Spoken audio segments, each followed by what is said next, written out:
This week on London Reel, we have the singer-songwriter, performer, investor, and technologist, Imogen Heap.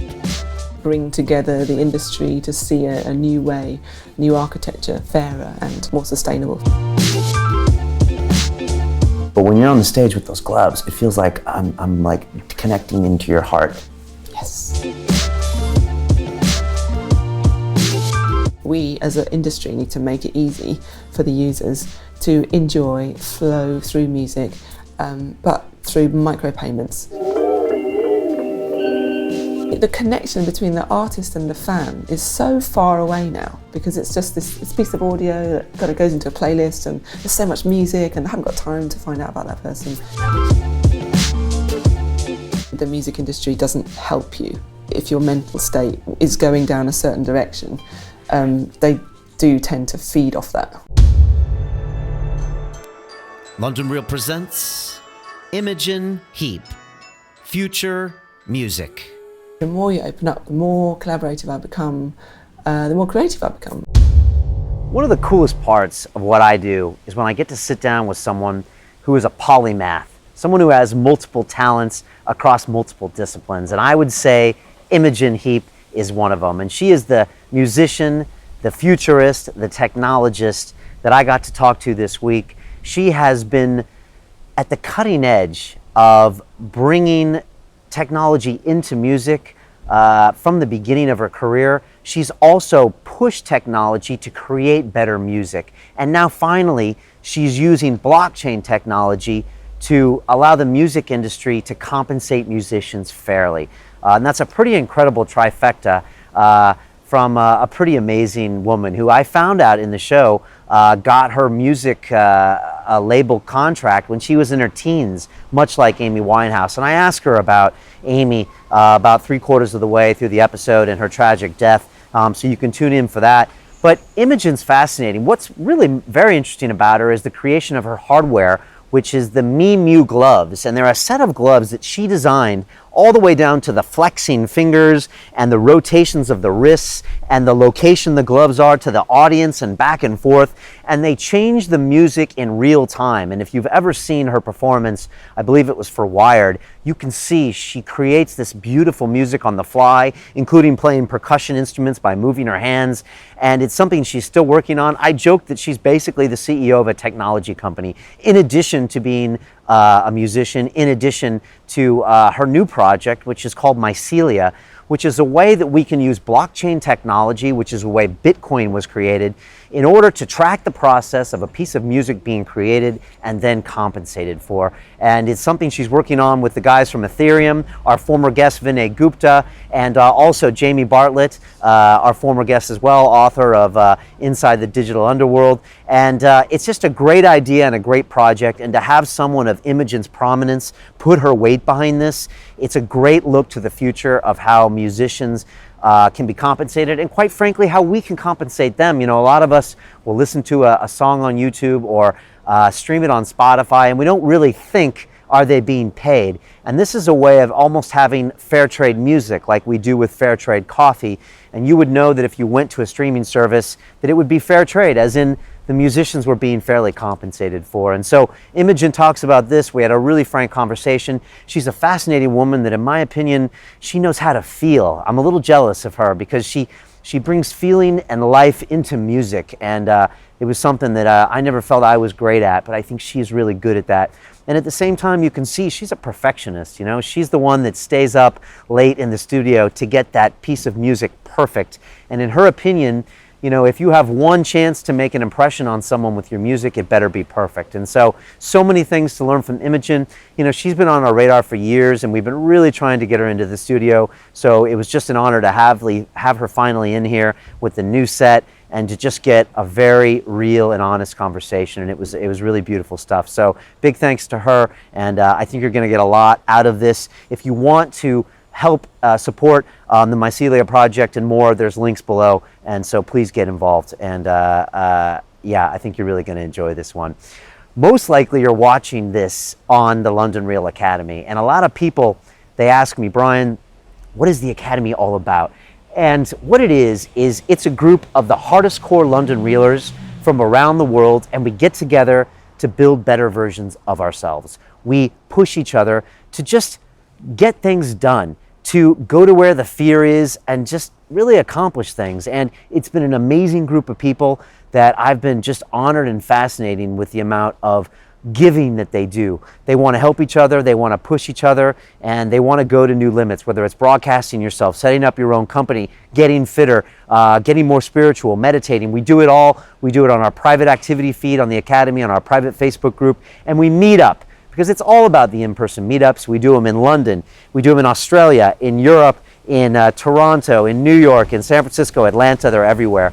And so a lot of people want to know more about it, so we put this quick video together. Check it out.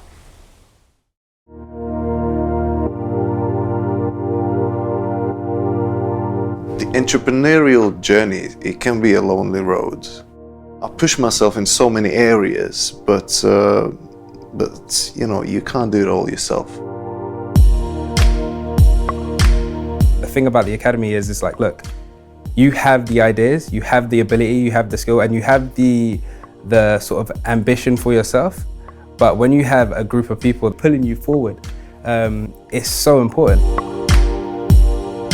Accountability is what's missing from most of the programs or any gurus or any internet mentor that I had before. I wanted to get some accountability. I wanted to make myself accountable to a group, to you. The reason we started the Academy is because I felt like we were doing these amazing talks, like we'd have a Peter Sage episode or a Dan Pena episode or a Kala or someone, and you get super inspired, and then YouTube stops, and then you go back to your life and you don't make any changes. And it was just like, it felt like, what are we doing? If you're designing your life right, the good times are now. And in a few years, you'll look back and say, wow, that was amazing. The thing about the Academy is it has so many different sort of layers to it. I think your web seminars are awesome. The way you broke it down and the style of your teaching is pretty awesome. I like the feed. When I have to motivate myself, I kind of look at others struggling and getting over those struggles. So I actually follow daily the feed. Best feature would be the sort of Facebook aspect of it, the social media aspect of it, as in creating a profile with your goals, your dreams.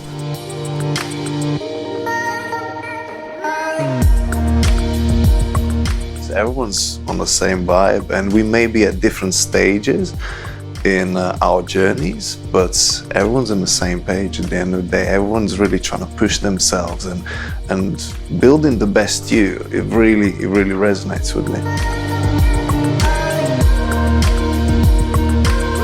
And the fact that I'm committing a small amount of money and the fact that I'm actually trying to interact with those people means that I'm invested and means that I will keep it for the long run.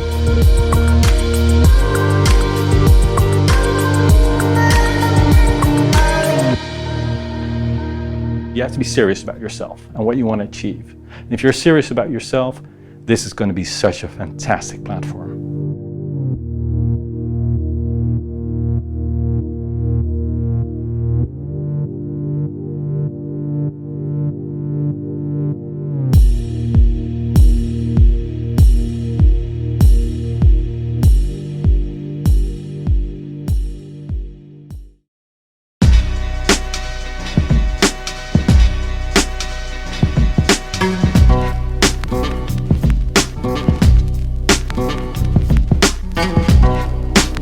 London Real, sponsored by Bulletproof.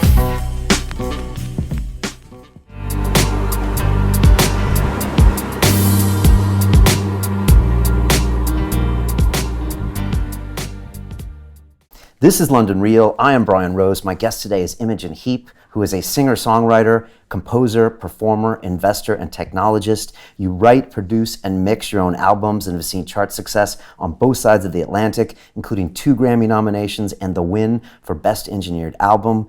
You have pioneered the use of futurist technologies in your recording and performance with the creation of MyMu, musical gloves which enable the wearer to sculpt sound with hand gestures, and the development of Mycelia, your model for a fair trade music industry. You've also recently become a mum.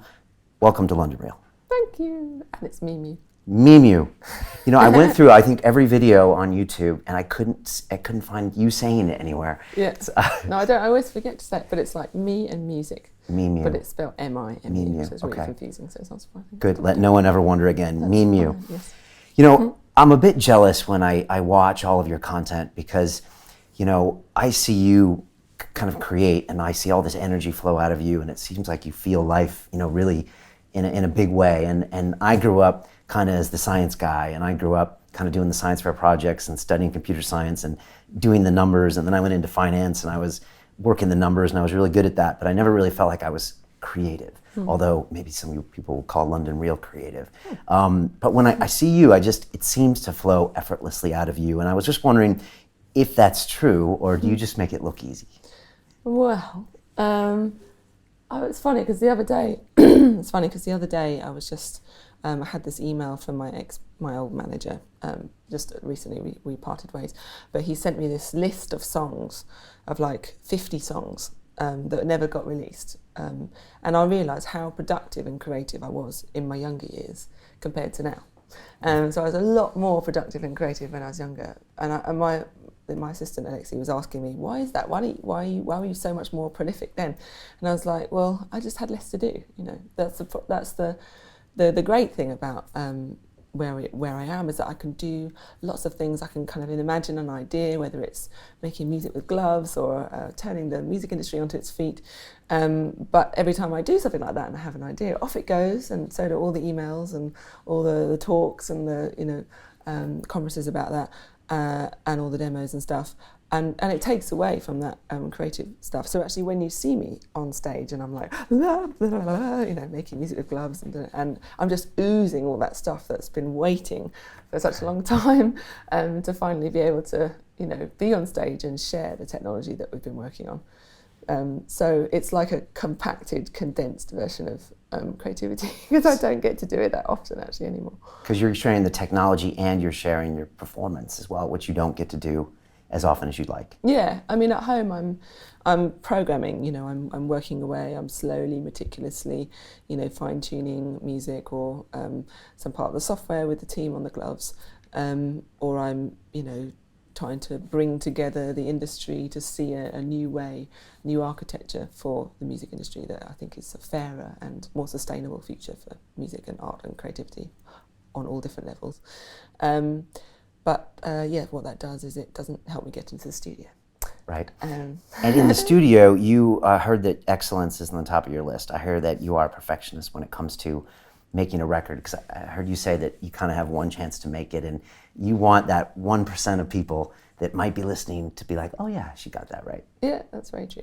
I feel like in this world, and I don't think that's why I do it, but I do think it helps, that, you know, everybody listens to music constantly all the time, and like you just said, you know, you have this set here, which just gives the viewer just a little extra minute watching it, because they think, oh, okay, they care about what they do, you know, they've put attention to detail in the set in this room, whereas it could just be a blank wall, and then people just might pass it by. So you've got those few extra seconds to grab people in this world of so much content, and every day, you know, thousands of tracks being probably uploaded from all over the place.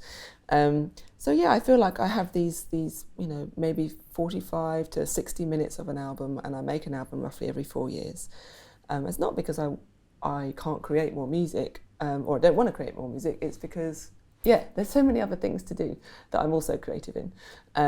But yeah, I feel I've got to get those right, you know, and I don't want anything to tread over old ground, much to the annoyance sometimes of fans who like a particular song.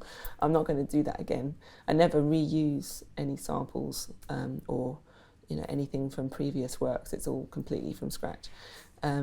which again, maybe I don't need to do. Maybe I could be more prolific if I didn't do that. But I just like this, that it's a fresh, new instance, a new idea. It's a moment in time that it captures that memory of whatever it is, or that moment that is right there, and I'm living it. And then I want to capture that, and but I do find that I could give up a bit more of what I do to an assistant. I could give up the kind of editing or timing of things to somebody else, or choosing of takes. But I also, then the other side of me thinks, well, that is also really creative, and in doing all of those roles, people get the most me possible on an album. And that is my only chance of being the most me on an album, because if you collaborate with someone, then you're only you're still you, but you're with somebody else. So for me, that's what I did. Yeah. Do you like collaborating, or do you kind of like doing things on your own and going off your own ways? I kind of get sick of one, and then I'm dying to do some collaboration, and then I get sick of, that's not as good as if I could have done it myself, and then I, go back to being myself again. So I have this constant pull and push from being one to the other. But I always felt, actually, that, stupidly really, but there's this understanding, especially I started up in the music industry, officially when I was 17, I signed a record deal, and I was under the understanding that, you had to be a bit traumatized and a bit depressed, to be in the music industry, to write, to write and record. You had to have these sad stories to tell.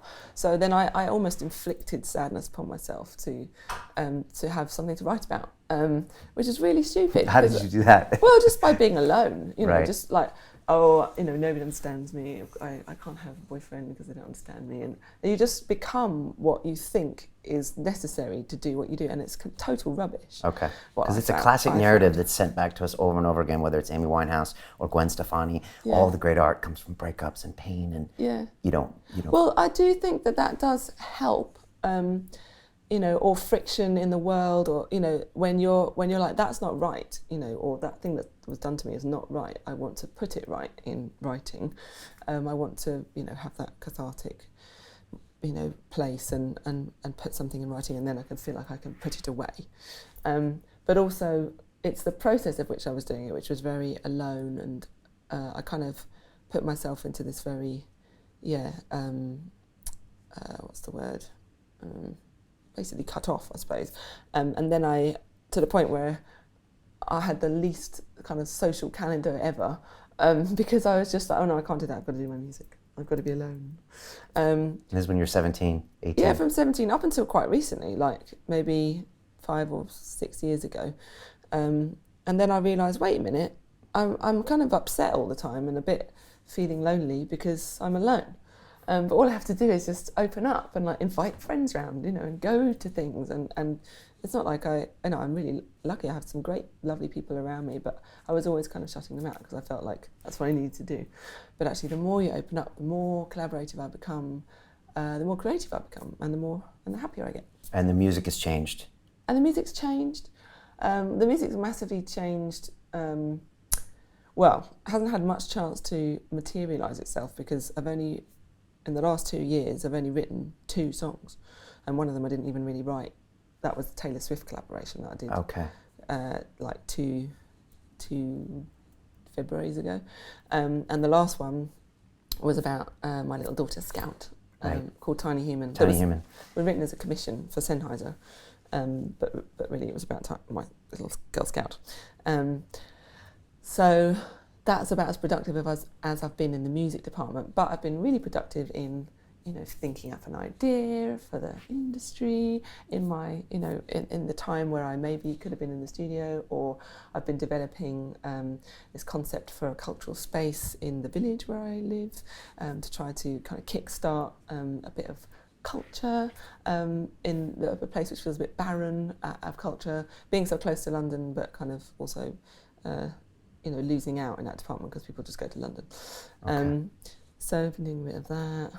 Good. I want to talk about each one of those pieces. And before we jump in, I just want to talk about London. So many British artists, they make it and they end up in LA, or they go to New York City because, America's the holy grail of, entertainment. But you're here and you're living in the house you grew up in. And Why London for you? I love London. I really love it with a passion.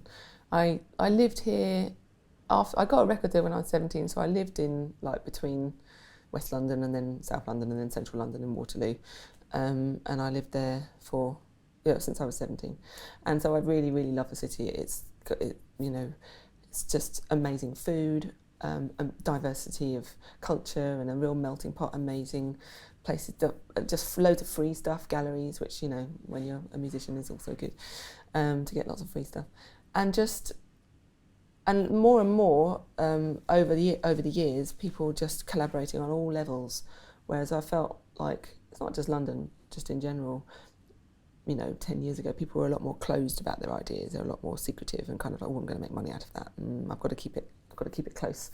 But then actually now it feels like everybody shares everything because they want to get stuff going quickly, and projects are quickly happening more than ever before because of this real kind of sense of togetherness and let's just get something out there, like with Kickstarter or Indiegogo. People can just throw something together and let's try it out and see if we can raise money for it. So it's that which I find in London is really amazing. More so than in any other city? I haven't experienced that kind of energy in any other city. I don't know New York well enough. And LA, for me, I find it a bit too spread out for that to happen. There's this kind of energy where you kind of move from one bar to the next, or you go from one conference to another and you bump into somebody on the street. You don't really bump into anyone on the street in LA. You might bump into them in a car, which is not obviously recommended. You need critical mass for ideas. You need like a physical critical mass. Yeah. And with tech, people forget that sometimes, but you actually need people in the space, spending time together, bouncing ideas off each other. Mm-hmm. You mentioned that collaborative scene. I find that technology in London has that same energy of we're all going to make it together. Let's help each other out as much as possible. I think it helps that there's not a real tiered group of the made it's and the haven't made it's yet. So there's not billionaires walking around yet. Yeah. And everyone's just like, how can we help? How can we put London on the map? Yeah. How can my idea help your idea? Yeah. It feels great. Actually, I was actually talking about technology then. It just goes to show you where my headspace is in, because I'm just not in music anymore. My head feels like, developing technology and just really excited about the potentials of how it can help music flourish in the future. So it's still music related, but it's coming from a tech undergrowth. Okay. And I feel nowhere else on the planet really, for me, I could do that. London's a place. Good. Let's talk about technology. I was watching some of your videos a couple nights ago, and my 11-year-old daughter came up and she saw me watching your Tiny Human video, which so she was watching that and the water's coming down and she's like, "Who's that?" And I was like, "Well, it's Imogen. She's gonna be on my show." And she's like, "Don't have that lady on your show." And I was like, "Okay, well, I don't know if you're right there, Gabby." And so she walked away, obviously didn't take her advice, and she came back and I was watching your Wired video, 2012, presenting, the gloves, the Mimu, and she wouldn't stop watching you. And she's like, "You have to have her on the show." And I was like, "Okay, it's the same person." And she just wouldn't stop watching. And this speaks volumes, right? Funny. And I was trying to figure out why. And when you're out there performing with your gloves on, it's more than just the gloves, because I've watched some of your performances where you're playing, a keyboard here or playing on a piano. And it's almost like I'm watching you, but you're paying attention to the instrument. And so then I have to kind of feel the instrument. But when you're on the stage with those gloves, it feels like I'm like connecting into your heart. Yes, that's good. Yeah, that is one of the core reasons why I wanted to develop them in the future. In the past, for the future, was because I felt that on stage, I do kind of flip between various different workstations on the stage. I have like sample area over here with a keytar, and then I've got my Mbira, and then over here I've got the Perspex piano and different computer and stuff, and then over there there's the drums, percussion area, and then sometimes I have musicians on stage with me, and I've got little microphones on my wrists, and I was trying to capture this and sample it and in the most fluid way possible, but with the off-the-shelf gear that there was. So it was actually very rigid. I had to kind of be in one place to do something, had to be in another place to do another thing. And if I wanted to interact with my computer, then I would either have to use a keyboard or mouse or some other external controller device, which usually sits on a table and is flat. So you can't kind of, nobody can see what you're doing. Yeah. And if you want to like just do something like pull up a volume or press record or bring in a loop or play an instrument that isn't a piano on a keyboard or a keyboard sound, then you're really limiting yourself. Your whole body is kind of confined to dealing with this very simple task, you know, where you like have to go there to turn something on. And it stops the whole flow of the performance for me. Right, so for live, it kills that connection with the audience. Yeah. And then also, you can't go where you want to go because a fader is a one-dimensional object. Yeah, exactly. And so even though the crowd, they say, oh, I love it when you're just racing around like that and you're kind of doing all these millions of things. And it is fun to watch, but what's more fun to watch and what's more fun for me to do is to actually be really in the moment.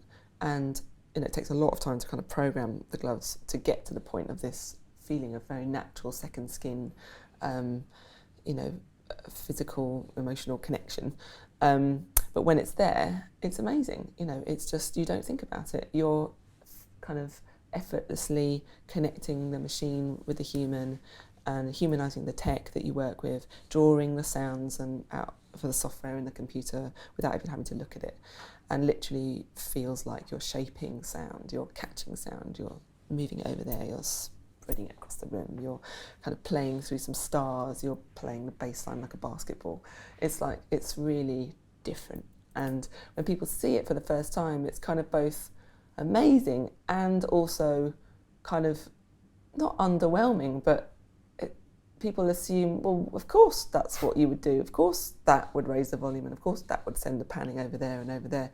But it's like, when you're in a dream and you're flying and it's like, oh, I know how this feels, but you can't actually do it in the real world. But if you could, it would be like, oh, but yeah, of course, I could just fly. And it's that, when you see it on stage, it's this, that of course that's how it should be. Right. But it wasn't like that. It took that. years and years to figure out those pieces. For people that don't know what the gloves are, that might be listening and still don't know what we're talking about, how would you describe them physically to someone if they saw them in their own hands or on you? So they look like some high-tech pair of gloves. They're self-contained, so they're black mainly, and they have a little mesh layer here, so you can see the tech underneath, which are 8 bend sensors, 1 on each finger and then 2 on the long fingers, and then you've got a button because sometimes you just need a button, and then you've got LEDs here for light feedback to give you information about what state you might be in. Feedback's important on these, right? Vibration and light feedback important for you. We need more feedback, like in time, as the fabrics and sensors kind of evolve more with soft tech. And then on here we have the board, which kind of, it tells you, like in your phone, you've got a accelerometer, gyroscope, magnetometer to tell you where you are, position up or down, or upside down or left, right, a compass type thing. So you could say to your computer, my hand is over here in relation to here, and I have this posture, and maybe this posture would say, record now. So I'm going la la la la la, dum ba dum bum bum, recording. And it knows your fingers are together and it's near your mouth and it records. Yeah, it doesn't know near my mouth, but it could do. It could say, it could say right. that. It doesn't actually have depth. That's one thing it doesn't have. Okay. It has left and right and up and down, but it doesn't have depth yet. But again, that's a kind of design choice at the moment because we like to have everything. You can't have too many on the gloves. Variables either, right? Or no, I mean, I think that would be really nice, and it could be something that we'd add as an accessory, or someone could easily hack because you can open up the glove. Or you can you've got extra inputs if people wanted to do that, to hack and do what they want with them. And then they have buzzers for haptic feedback. So it's basically you as the user. You define your postures. So I've got, I think, 8 or 9. So I've got fist, open hand, puppet hand, 1 finger point, 2 finger point, articulate, secret finger, what else? T finger, rock sign, and pinch. Okay. You've thought all those out and then pre-programmed those in to meet specific things. Yeah, and it's very easy to program. You just go like that, capture it. The neural network goes, this is in this position, or the bend sensors are at this state. And then you might train it like once or twice, and then it's done. And then combining your posture state with your movement, so up, down, left, right, or in zones, or when an accelerometer peaks at this point, the drum hits when I'm in this posture. So it's once you get your head around it, you kind of think, oh, I could do so many things just with those simple combinations. We haven't got to the point of time-based gesture recognition. So, you know, this does something, which is what we're now working on. Okay. It's exciting. I can imagine. It must be like a mad scientist works. Because the software component alone, let alone the hardware, sounds like a team of 20. Yeah, well, there's a team of 8, and there's only really 2 people working on the software 2-3 days a week. So it's amazing what we've done just in the little small team that we are. And it's like, you know, no one of us could make the gloves and do a performance. You know, we really need each other. We're all very much part of the system, the cog of the glove making machine, and that's what makes the team so great, is that we really need each other and we really like each other. What's been the response of the gloves? I saw a short video, and now it makes sense to me. You sent a pair to Ariana Grande, and she's like, puppet hand. I saw it, and I was like, what's she talking about? Now I know what she's talking about. Yeah. So you sent her a pair of those. She looks like she's having a ball playing with them. Yeah. What's it been like to see other musicians play with them? She performs with them. Yeah. Do some get it? Do some not get it? How do you find it? I think, well, first of all, there aren't that many people in the world who have them. Because they're quite expensive at the moment, because we're a very small team, and you know, we've got some people that every week we need to pay. So the gloves are expensive. How much? They're $5,000. $5,000. Okay. But we want to create 2 pairs, so you've got the performance pair at this kind of the rate that it is at the moment, which we hope to integrate and just make totally bulletproof for stage performance. Right. Which at the moment we use Wi-Fi, but anyone will know who's used Wi-Fi. It's not totally bulletproof when it comes to stadium shows like Ariana Grande. So she, along with our team, has developed, and a guy called Ben Bloomberg, developed a kind of radio, you know, like this kind of radio, to send over the signal, but receives back on Wi-Fi. And that's totally bulletproof. So we want to create that for the performance version, and then we want to create a much cheaper, more affordable glove for, you know, those people who aren't going to be doing stadium shows but still want to be creating stuff and doing small gigs, to make them much more affordable. So, but we're just, you know, we haven't got any external investment. It's just, well, initially it was just my funding for about 5 years, and then now through the sales of the $5,000 gloves and through a few grants, we can sustain ourselves. But we really, you know, we need to figure out this manufacturing thing. Yeah, I was about to say, what's it like being in the technology business? You know, we have our other technology show, and out of 85 founders, I think only 5 have been in the hardware business. Like I said, Kano, Blaze, and those people, everyone else has like a serious amount of respect for, because everyone else is building ideas in the cloud. They scale massively. I'm not saying it's simple to build an Uber, but when you talk to Emily Brooke from Blaze, and she's like, I spent New Year's Eve in China at my supplier, and if you get one thing wrong in the hardware, then you can't fix it for 9 months. You can't just upload a new version. It's hard work. Yeah, actually that's one thing that we really want to try to achieve, is to have all of the manufacturing done in the UK. Not to go to China, but actually to keep it with, you know, within the UK or as close by as we can. Okay. So to do things so that we know that, you know, how people are working, and make it nice and fair, and everybody knows the story.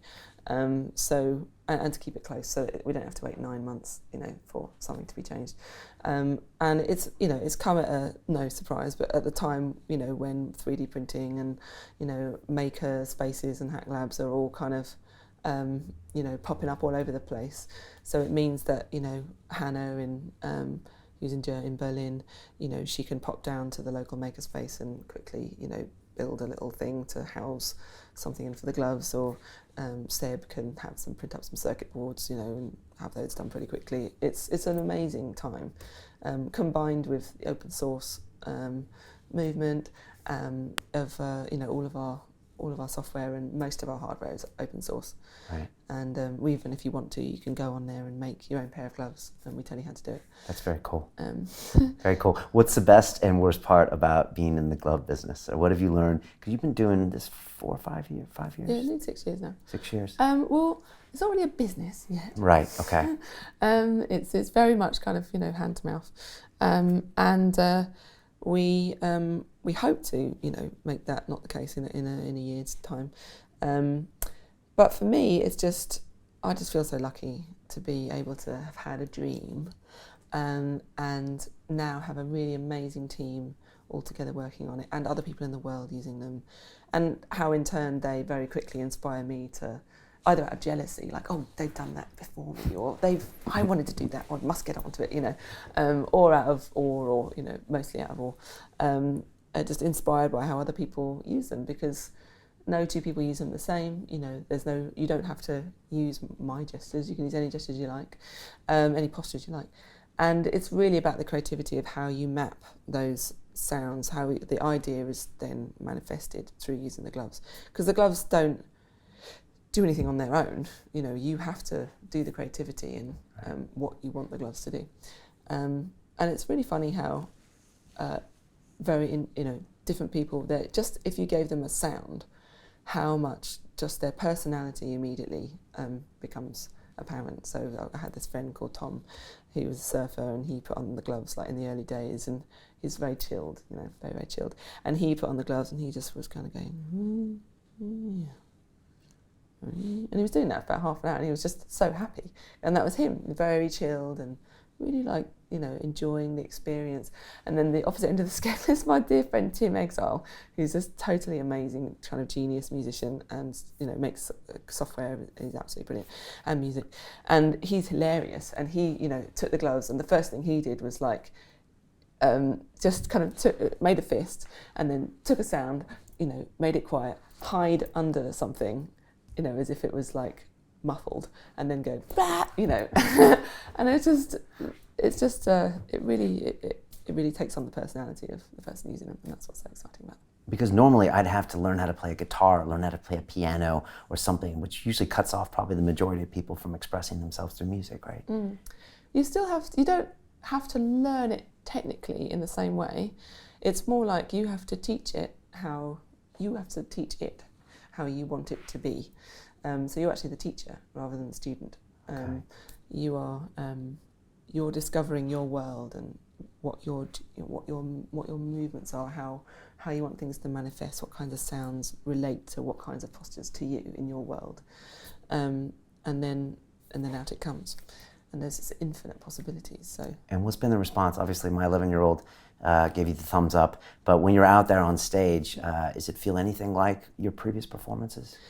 So recently, I think I did my most integrated glove performance with all the acoustic instruments, because what your daughter and you saw was a song entirely written and performed with the gloves. Yes. And that was our first kind of major project as a gloves team, was to try to enable me to do that, to write a song entirely using the gloves and perform it entirely on my own with the gloves.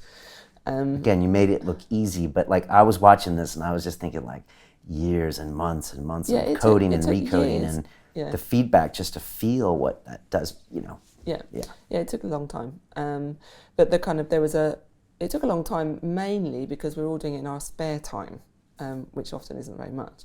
And then when I was doing that song, because I wanted to release a song with the gloves, that was part of the reason why I did my past album the way I did it, where it was all kind of project based, so that I could spend time on the gloves. And so for that we had an intense period of time, about 3 months, where we really went for it and we got loads done, and that took us to a jump. And now we have other jumps that we kind of look towards, whether it's a conference or the collaborator gloves, which Ariana bought a pair of, and each time we make a little jump. So we need to keep giving ourselves those jumps, because otherwise we don't get lazy, but we need focus like anyone. So yeah, we had a previous guest here, Vinay Gupta, who's I know also part of Ethereum. We'll talk about Mycelia very soon. But I asked him about the gloves, and he said, Brian, and he didn't know I was going to quote him, but I'm going to do it anyways. He said the first thing to get your head around is how impossibly cool her gloves are. Like, really, seriously, the most magical pieces of technology I've ever seen. He's like, left hand up down controls flange, right left controls pan. She's singing and dancing, and her voice flows through a 4D space rather than a 2D space, completely fluidly integrated into the performance. He's like, I think she should totally team up with Johnny Ive and do this at Apple level types of investment. It's genuinely world changing. That's a big statement. Wow. Was that since the last show that he saw? Yeah, well, it was today. Yeah. Thanks, Vinay. So, yeah, well, he went to that show, and for me that was a real you know, a marker, because it wasn't full of problems in lots of new technology and also, you know, hardware, software. Also, not just the gloves, but it's like how it integrates with all the other software, which isn't used to dealing with gestural interfacing. So we're kind of having to jump through all kinds of hoops to make things work, to hack things together. And so that's been the problem in the past. But this time, you know, I'd learned from my mistakes. I'd learned from trying to be too complicated and trying to do too much, and actually simplified things. And it was a lot more effective, and things flowed a lot easier. And the glove software has come on so much since doing all of those mistakes at the part, not mistakes, but you know, you because you're not doing it all the time, you do like a conference every 3 months or something, or a gig every 3 months. Each time things fall down. You know, if you were doing a tour for a whole year, you would do all of that in the first week. But it's like every time, oh no, shit, that thing happened. We've got to figure out. We've got to sort that out. And so this was the first time where nothing major went wrong, and I was able to actually give a performance and really enjoy it.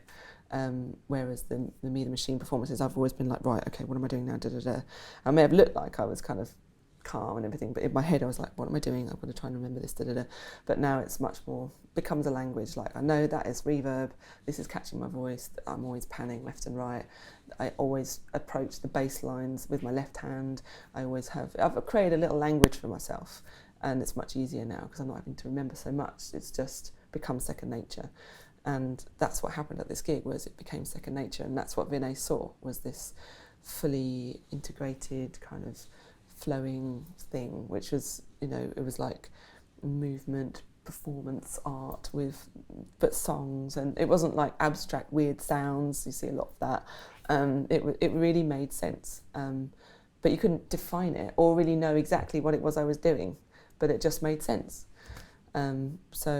And that's what it's about. It's this extra layer of connectivity or nature to the audience, this kind of unsaid relationship that you have now, because they're kind of, I get that, rather than you being over here in your little hovel world. I'm there all the time, present, and it just changes things massively. It enables me to be much freer, much more relaxed, and actually just enjoy singing a lot more, because I can do all those nice fun effects now. Right. Don't have to do all the trickery over here. I can just really, and it has really changed the way I perform. Is this the future? I mean, in 50 years from now, when we go down to Camden, will we see 90% of people like this, and these old antiquated, you know, hollow barrels that we played with string instruments, will those be gone? No, I think the really exciting, you know, when the two collide and you get those acoustic old favourites, the piano. I love playing the gloves with the piano. You can kind of augment the piano and, you know, stretch out a string or tune stuff down an octave, make the piano, imagine it like physically twice the size or distorted, or you can do that all, you know, bend get into the notes and pluck the notes and sample those and create little clouds and then carry on playing the piano. And you know, these kinds of movements as you do playing the piano, you know, these actually mean something now, because they're changing parameters as you kind of, you know, your wrists are doing this and you're making something louder or softer, or, you know, sampling something while you're playing, and it's very seamless and it's wonderful. Endless possibilities with tracking the human movement. Yeah. And putting sound to it. Yeah. I mean, there are obviously loads of other things which are using gestural interfacing as the core. Like you've got the Kinect, you've got the Myo, which kind of tracks your muscles. Okay. Did you have a Kinect behind you for that wired performance? Yeah. Okay. So for me, the gloves do the kind of finer detailed work. But when it comes to the macro, I found using the proximity to the audience as a kind of creative axis. So I could, as I get closer to the audience on that song, part of the concept of the song was when I get closer to the audience, it becomes much more intimate and kind of close in. And when I go further back, then all the delays come in, loads of extra drums, you know, the reverb becomes absolutely massive when I'm over here, and it maybe messes up with the drum programming, so it kind of gets all jittery, and then when I get closer again. So this movement of getting further and closer is also a kind of creative tool. To watch the rest of this fascinating interview, click on the link below and go to londonreelacademy.com. There you can sign in with your social media login and watch the rest of the episode for free, along with all of our episodes on London Reel, my webinars, and all of our premium content, all located over at londonreelacademy.com. So click on the link below, you'll be directed there and you can watch the rest of this fascinating interview, and I'll see you there.